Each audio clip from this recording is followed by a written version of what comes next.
Still in this James Monroe kick, and decided to come out here to Charlottesville, just outside of Charlottesville, to Highland. His residence from 1799 till 1823. And if you're interested, tickets are $10, and about to go inside.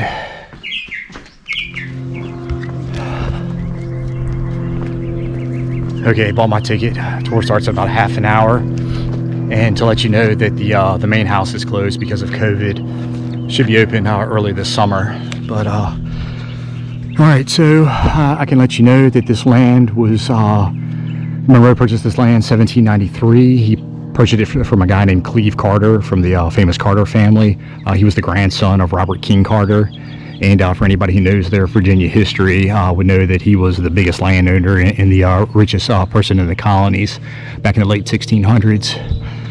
So yeah, bought this place 1793. House was ready. He moved in December of 99, and it was about 1,000 acres. So when he purchased it, it grew to about 2,500 acres for a while, and then he ran into some debt and started having to sell off some chunks. So, all right.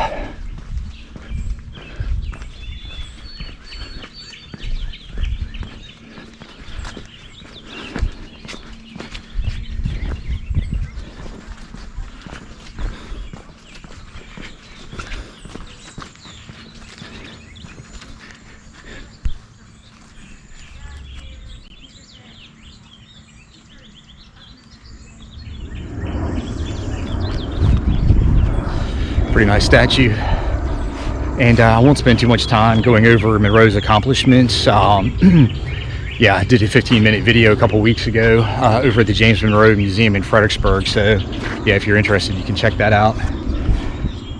And I think I reached a dead end. All right.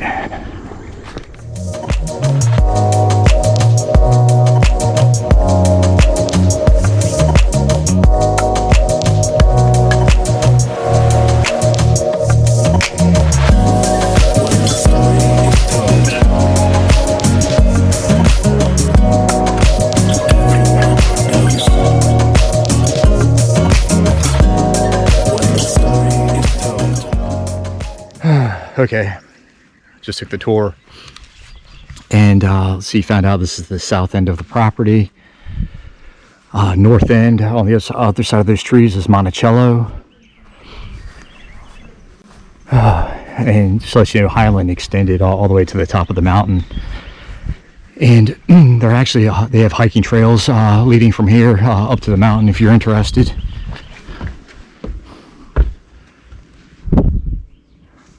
Seems pretty nice for a slave quarters.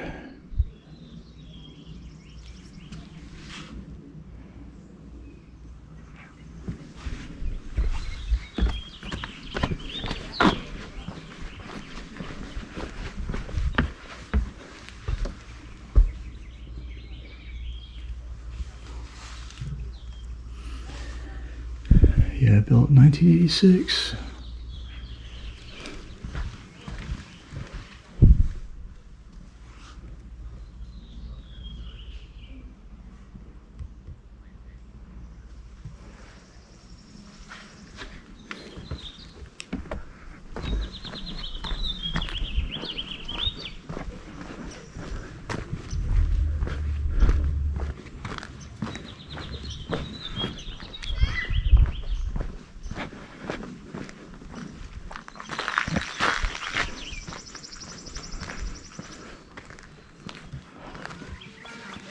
To let you know, this is a slave dwelling. They built that. It's just a recreation. They built that in the 1980s.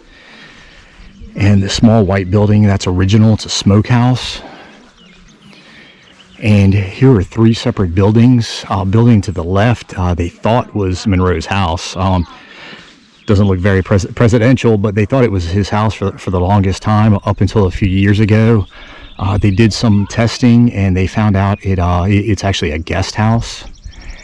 And they think the original house, which was to the right of this yellow house, it burned down shortly after Monroe had sold it. So Yeah, so anyway, this is the guest house. Then this add-on to the right was built. A separate family lived in that house. And then after the Civil War, this big yellow house was built. So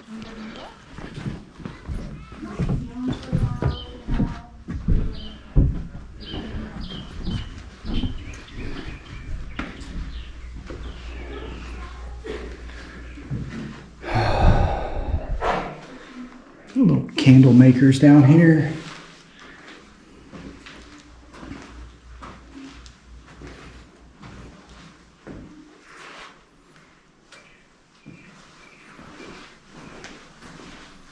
Some herbs over here.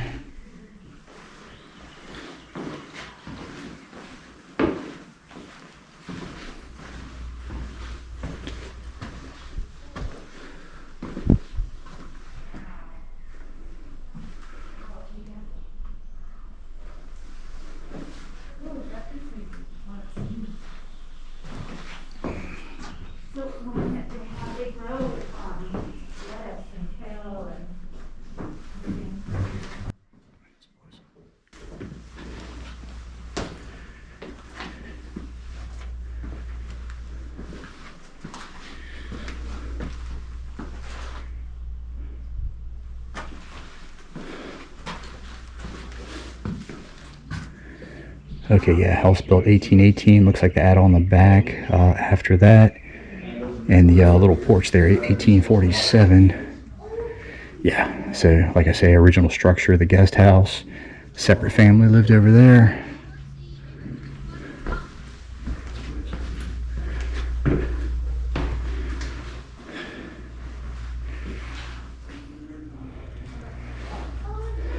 Alright, so this is an 1850s kitchen.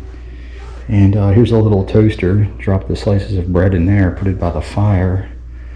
Little waffle maker back there. And this thing is a tea box. A sausage grinder.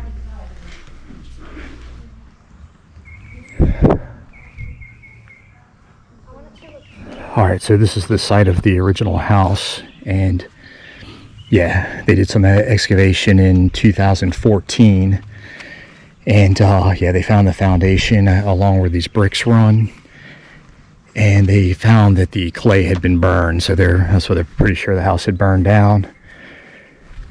And she said this little stone square here was a chimney, and this line of rocks right here was the main hallway. They think the parlor was over here with the fireplace and 2 bedrooms back here. And then they saw they think maybe it was the kitchen going off to the right, but obviously they couldn't dig under the house. And also 300-year-old oak tree.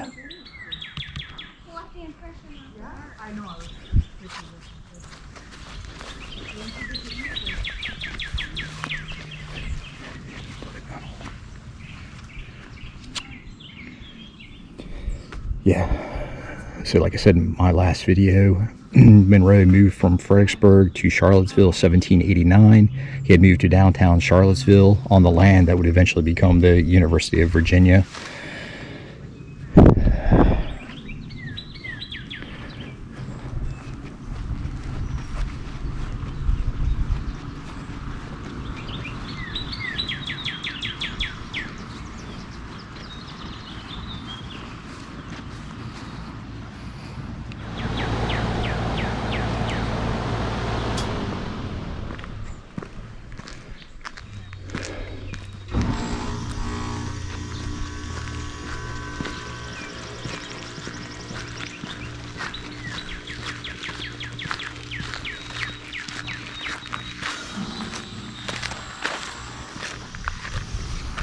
I think it's mandatory all these places have a sundial.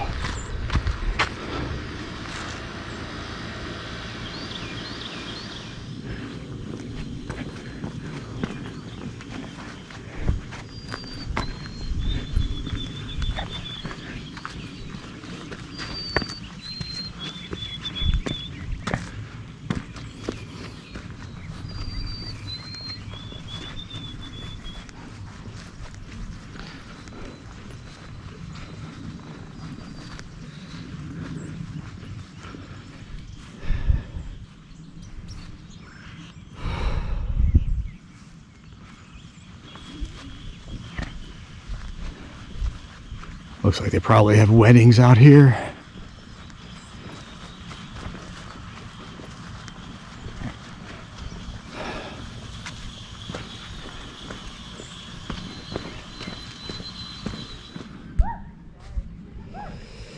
All right, some sort of storage barn, and it doesn't really say. Maybe there's an ice house underneath that. But yeah, this is Monroe's Plantation, and a lot of the dependencies were out here. Usual grist mill, sawmill, and it says he actually lost money while he owned the place. That's why he had to sell off chunks and eventually sell the place. And it says at the time cotton production was eating up most of the market. And yeah, Monroe actually didn't spend much time here. Like I say, the place was ready to go December of '99, but just a few months later he had to head to Richmond because he became governor. Lived out there for about 3 years, came back here just for a short period of time. Then he had to head out to France, and yeah, that's where the Louisiana Purchase took place, and a couple of years in France. Then he spent a year in England/Spain, and then came back, but then eventually, of course, became president. 1817, moved to DC. All right, so yeah, I think that's it. I think I pretty much saw everything. And like I say, you can't do the house tour, but I'm not sure there'd be that much to see anyway. It's a pretty small place. And yeah, I'm gonna go grab something to eat, head into Charlottesville, and try to visit his residence. I believe it was called Monroe. It's where he lived before moving in here, and it's on the UVA campus, so I don't know if I'm gonna have a problem getting in there. If it doesn't work out, I guess this is the end of my video. So, but all right, see ya. All right, made it UVA campus, and hope I'm parked in an okay place. And Monroe, just behind those white tents.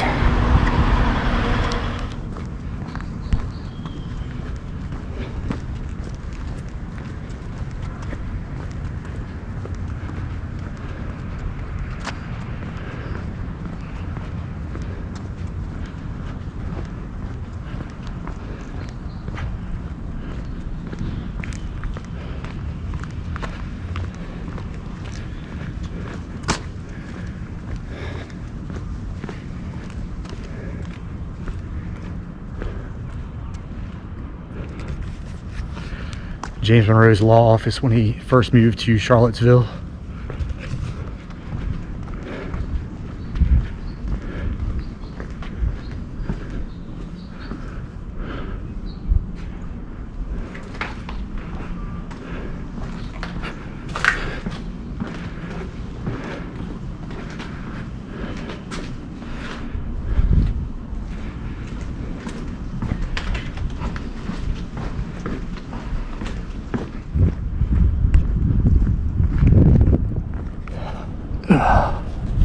So it was Thomas Jefferson that encouraged him to move down here.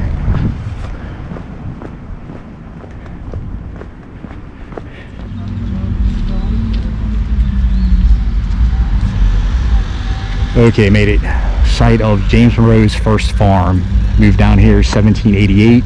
Moved down here from Fredericksburg, and moved down here to practice law and to be closer to Thomas Jefferson. So yeah, lived, worked on this property until 1799 when he moved over to Highland. And yeah, if you want some UVA history, he and Thomas Jefferson laid the first cornerstone on January 25th, 1819. It was called Central College. So, all right, let me get back to my car before it gets towed. Oh yeah, and I forgot, Edgar Allan Poe attended. And let's see, he enrolled the 14th of February, 1826. I wasn't down here too long. He incurred some debt, I believe, from gambling, and his, I guess who adopted him, John Allen, refused to pay, so he had to leave.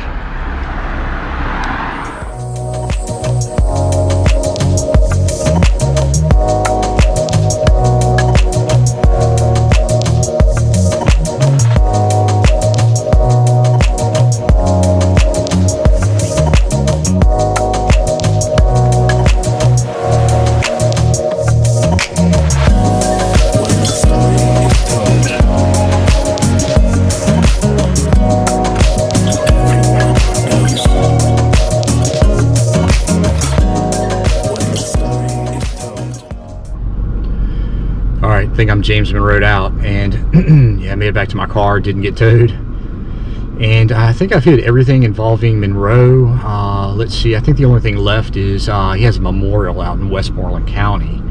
And so next time I'm out that way, I'll probably hit that. And didn't have too much time to spend here. For one, wanted to get back to my car. And plus a million people walking around, and just didn't feel like dealing with it. So yeah, I was going to say, if you're headed out to Charlottesville, if you get up early, you've got energy, you could do Highland. I'd recommend eating lunch at Mickey's Tavern, and then head over to Monticello. But Monticello is pretty big, so if you're wanting to spend some time there, I just make it a 2-day weekend. So anyway, headed back, so see ya.